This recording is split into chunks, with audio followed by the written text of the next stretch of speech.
یا ابن آدم تفرغ لعبادتی، اے ابن آدم میری عبادت کے لیے اپنے آپ کو فری کر لیں۔ کیا ہے اس کا reward? Devote yourself to my worship I will fill your chest. کیا کروں گا؟ میں تیرے صدر کو، تیرے سینے کو غنی کر دوں گا، فلفل کر دوں گا، کنٹینٹمنٹ دے دوں گا، غنا دے دوں گا۔ غنا ایک بہت بڑا کنسیپٹ ہے، غنا ایک ریوارڈ ہے اللہ کی طرف سے جو نازل ہوتا ہے۔ غنا سے مراد ہے تو سیٹسفائی ہو جائے گا، پہلی بات۔ دوسری بات، اور ول ایلیویٹ یور پاورٹی، اور میں تیری غربت کو ختم کر دوں گا۔ یہ بہت ڈیپ باتیں اگر آپ اس پہ سوچیں کہ رسول اللہ صلی اللہ علیہ وسلم نے کہا کہ دجال جب آئے گا تو اس سے پہلے 3 سال گلوبل فیمن آئے گا، بہت بڑی قحط سالی آئے گی اس کے 3 سال پہلے۔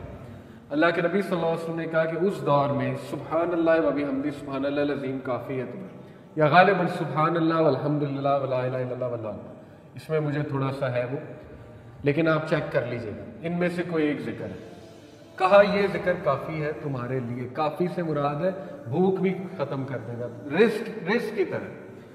ایک صحابی آئے رسول اللہ صلی اللہ علیہ وسلم کے پاس، غربت کی شکایت کی، ان کو بھی یہی ذکر بتایا، ان میں سے غالباً سبحان اللہ و بحمدہ۔ کچھ عرصہ بعد وہ صحابی آئے، شکایت کہتے ہیں میری ختم ہو گئی۔ کیسے ختم ہوئی واللہ عالم، شاید لٹرلی ٹینجیبل رزق مل گیا، یا انہیں فلسفہ حیات سمجھ آ گیا اس ذکر سے، یا غنا مل گیا۔ بہت سی چیزیں ہوتی ہیں نا، ٹائم ویلتھ مل گئی، ہو سکتا ہے سوشل ویلتھ مل گئی، پتہ نہیں کیا مل گیا، بہرحال جو بھی تھا۔ لیکن یہ کانسیپٹس ہماری یوتھ کو پتہ ہونے چاہیے کہ ذکر اللہ قرآن مجید میں شفا ہے۔ ابھی ریسنٹلی ایک پینل ڈسکشن پہ میں تھا، وہاں پہ ایک بہت ماشاءاللہ ٹاپ لیول کی گورنمنٹ امپلائی آئی ہوئی تھی، انہوں نے اپنے بیٹے کی سٹوری سنائی، تھوڑی سی بات میں نے کی، میری بات کو کنٹینیو کیا انہوں نے کہا قرآن مجید کے شفا والے اثرات میں نے اپنے بیٹے پہ دیکھے۔ انہوں نے کہا میرا بیٹا، اس کو ایک ایسی بون کی ڈیزیز ہو گئی، وہ کھڑے نہیں ہوتے تھے صحیح سے، میں روتی تھی، بہت دکھ ہوتا تھا، اب ماشاءاللہ وہ کھڑا ہو جاتا ہے، کافی اسٹرینتھ آ گئی ہے، قرآن پڑھ کے، صرف قرآن پڑھ، علاج بھی چلا، لیکن یہ کہ قرآن بہت پڑھا اس نے، اور ہم نے قرآن انہیں بہت سنایا تھا، سورہ رحمان پرٹیکولرلی۔ تو اس میں کوئی دوسری رائے نہیں ہے کہ قرآن مجید جہاں پڑھا جاتا ہے اور جو قرآن کو بہت پڑھتا ہے تو اللہ اس کے میٹرز کو اس طرح سے سالو کرا رہا ہوتا ہے کہ وہ سوچ بھی نہیں سکتا۔ پتہ نہیں کہاں سے کوئی مددگار آ جاتا ہے اللہ کی طرف سے، اور وہ کہتا ہے اچھا تمہارا یہ کام میں کرا دوں، تمہارا یہ مسئلہ میں حل کرا دوں۔ اس لیے یہ توکل کی باتیں، یہ یقین کی باتیں جو کہ اللہ نے گارنٹی دی کہ تو اپنے آپ کو میری عبادت کے لیے فارغ کر لے، باقی جو ہے وہ مسئلے جو ہے وہ حل ہو جائیں گے۔ ایک اور حدیث سے ثابت ہے، اللہ کے نبی صلی اللہ علیہ وسلم نے کہا کہ whoever is focused only on this world، مسئلہ ہے صرف ایک چیز کو پرائیورٹی بنانے میں۔ یہ منع نہیں ہے کہ اس کو پرائیورٹائز نہ کرو لیکن لسٹ میں ذرا نیچے کرو۔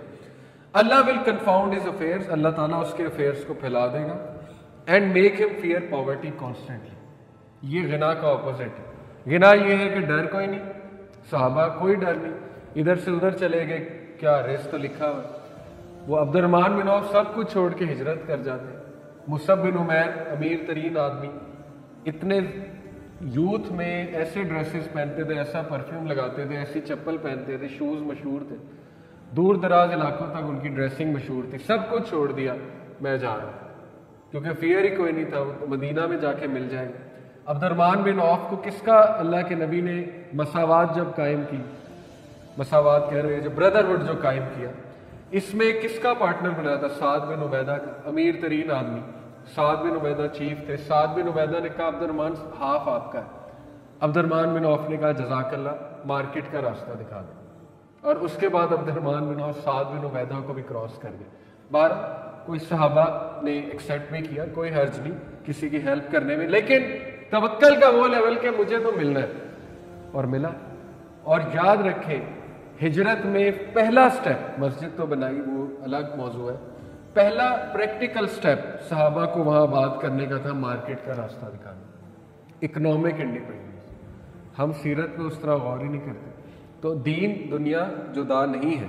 بہرحال and he will not get anything of this world except that which has been اس کے دل میں ہر وقت ڈر ہوگا، یہ نہ چلا جائے، وہ نہ چلا جائے، یہ نہ ہو جائے، جاب نہ چلا جائے، ایسے نہ ہو جائے، ویسے نہ ہو جائے، کیونکہ غنا ہی نہیں ہے دل کے اندر، کانسیپٹ ٹھیک نہیں ہے، اور کچھ نہیں ملے گا سوائے کہ جو بس ملنا ہے. Whoever is focused on the hereafter, Allah will settle his affairs for him and make him feel content with his loss. Loss بھی ہوگا، اللہ غنا دے دے گا. And his provision and worldly gains will undoubtedly come to him. خود آئیں گے ان کی طرف. Again ہاتھ پیر ہلانے، لیکن یہ ایک ریوارڈ ہے کہ یس کنیکشن تمہیں مل جائیں گے، اللہ کی طرف سے تمہارے بندوبست ہوتے جائیں گے. بندوبست اللہ نے کرنے، ہاتھ پیر جو ہے وہ تم نے ہلانے. تو یہ ثابت ہو گیا کہ اللہ ہی ہے جو رازق ہے، رزق دینے والا ہے. اللہ سب کچھ جانتا ہے، اللہ نے متعین کر دیا ہے. 4 months پہلے جب 4 months ہو جاتے ہیں بچے کو ماں کے پیٹ میں اینجل آتا ہے، 4 چیزیں لکھ دیتا ہے، اس کا رزق، اس کی عمر، موت کب آئے گی، اور یہ کہ یہ ریچڈ ہوگا کہ بلیسڈ ہوگا. یہ باتیں لکھی ہیں. لیکن اس کا یہ مطلب نہیں کہ آپ انکریج نہ ہو اللہ سے مانگنے پہ، بالکل مانگیں. یہ تو اللہ اپنی پاور بتا رہا ہے کہ مجھے پتا ہے، یہ اللہ اپنی پاور بتا رہا ہے. یہ اللہ یہ نہیں کہہ رہا ہے کہ اب کچھ نہ کرو، سب کچھ تو لکھا ہوا. نہیں، آپ اللہ سے مانگیں، انکریج ہو، کانفیڈنٹ ہو اللہ کے بارے میں کہ وہ میرا کل بھی جانتا ہے، شام بھی جانتا ہے، اس کو پتہ ہے کب غربت آنی ہے، اس کو پتہ ہے کب فراوانی آنی ہے.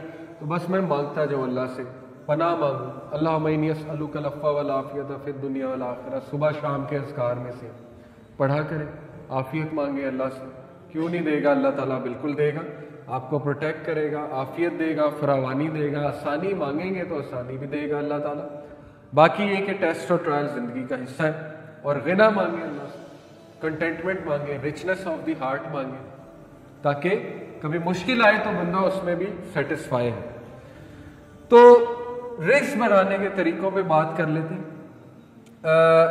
اچھا، مینز اور outcomes. Means causes decreed ہے، یہ ایک بڑا امپورٹنٹ پوائنٹ ہے. Not only did Allah decree the provision but also decreed the اسباب، causes and means as well. کیا مطلب ہے؟ ابن تیمیہ کہتے ہیں دیر is nothing in this world اور in the hereafter without a cause and Allah is the one who is the creator of the cause and the outcome as well. صرف یہ نہیں کہ رزق ڈکری ہے بلکہ اس کے اسباب بھی ڈکریڈ ہیں. اسباب بھی اللہ نے بنا دیے ہیں، دکھا بھی دیے. وہ ابھی آگے آتے ہیں کہ وہ اسباب کیا ہیں. اللہ سیز ان دا قرآن، یہ الجمعہ ہے ورس نمبر 10، فَإِذَا قُضِيَتِ الصَّلَاةُ فَانتَشِرُوا فِي الْأَرْضِ وَابْتَغُوا مِنْ فَضْلِ اللَّهِ وَاذْكُرُوا اللَّهَ كَثِيرًا لَعَلَّكُمْ تُفْلِحُونَ. اور جب کہ نماز ادا کی جا چکی ہے تو disperse within the land, پھیل جاؤ زمین میں اور اللہ کا فضل تلاش کرو. کتنی خوبصورت بات ہے. یہ آیا اسلامک کنسیپٹ کو ڈسکرائب کرتی ہے. نماز کے وقت اللہ نے کہا کہ اے ایمان والو، تجارت اور یہ ڈسٹریکشن تمہیں اللہ کے ذکر سے غافل نہ کرے. لیکن نماز ختم ہو گئی، گو بیک، ڈسپرس ہو جو اللہ کا فضل تلاش کرو.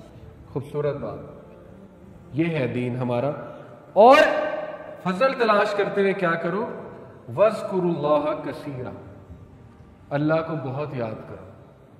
اللہ کی طرف رجحان ہونا چاہیے، یعنی وہ اسباب اللہ کے تھرو اختیار کرو. ذکر ہے اس میں، اللہ سے مانگنا ہے، اس میں برکت کے کانسیپٹ کو دیکھنا ہے، برکت کے ٹائم کو کیچ کرنا ہے، ان اصولوں سے چلنا ہے جو اللہ کے ڈیفائنڈ اصول ہے. برکت کیوں نہیں آئے گی؟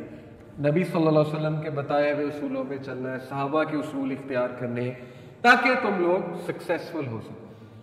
بڑے بڑے انٹرپرینورز ہیں، اپنی انٹرپرینورشپ کر کے اپنی کمپنی بناتے ہیں. ان سے میری ریکویسٹ ہے اپنی کمپنی میں دروس کرائیں، پھر دیکھیں رزق بڑھے گا، برکت آئے گی. قرآن پڑھائیں اپنی کمپنی میں، قرآن کلاس رکھیں ویک میں.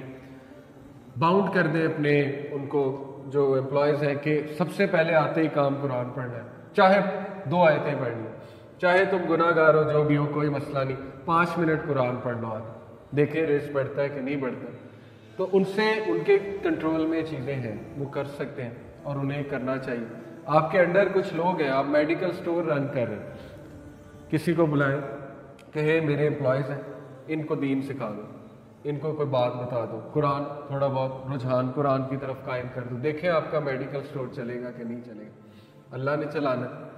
لیکن یہ کہ جب آپ اس نیت سے کھول رہے ہیں کوئی کمپنی کہ میرے جو امپلائیز ہیں، آپ نے گروسری سٹور کھولا ہے بڑے ڈرائی جابس ہیں, آپ کو پتا ہے ان کے موڈ بڑے آف ہوتے ہیں ان بیچاروں کے, کیونکہ وہ بس بیٹھے ہیں اور کر رہے ہیں, بل کاٹ رہے ہیں, یہ وہ, تو ڈرائی ہو جاتے ہیں. ان کو آپ یہ چیز دیں گے وہ موٹیویٹڈ بھی ہوں گے آپ کے ساتھ کام کرنے میں. جاب سیٹسفیکشن پوری ایک فیلڈ ہے سائیکالوجی میں. آپ کے نیچے لوگ ہیں, ان کو ویلیوبل چیزیں دیں, وہ آپ کو کبھی نہیں چھوڑیں گے, چاہے انہیں آگے سے 2 گنا آفر ہو جائے. لیکن اگر آپ نہیں دیں گے, جیسے 2 گنا آفر ہوگا